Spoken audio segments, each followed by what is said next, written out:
The moon cast long, jagged shadows across the white gravel of the yard. Robert stood on the porch, his eyes fixed on the dark outline of the north ridge. He could see the flickering lights of the cleanup crew. They were like fireflies hovering over a grave.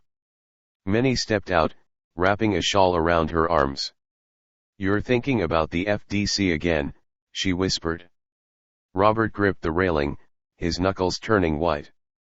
"The canisters have the old company stamp on them, Min.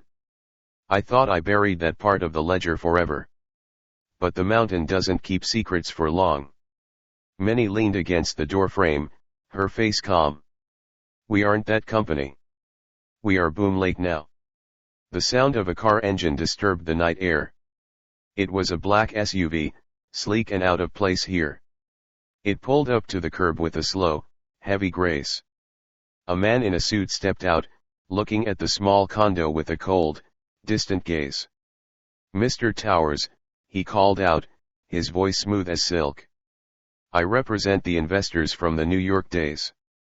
Robert felt a chill that the night air hadn't sent. "I don't have investors," Robert said, stepping down. "I have a family and a very small bank account." The man smiled, but his eyes remained like flint. "The canisters on the hill are worth more than gold. There is data inside them that never reached the sky." Virginia watched from the window, her hand on the phone, ready to call Dave. Dorothy and Shirley moved closer to their father. They were a line of heat against the cold visitor.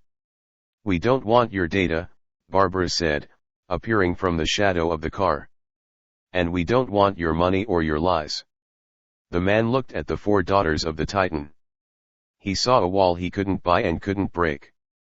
"The past is persistent," he said, turning away. "It will find you again."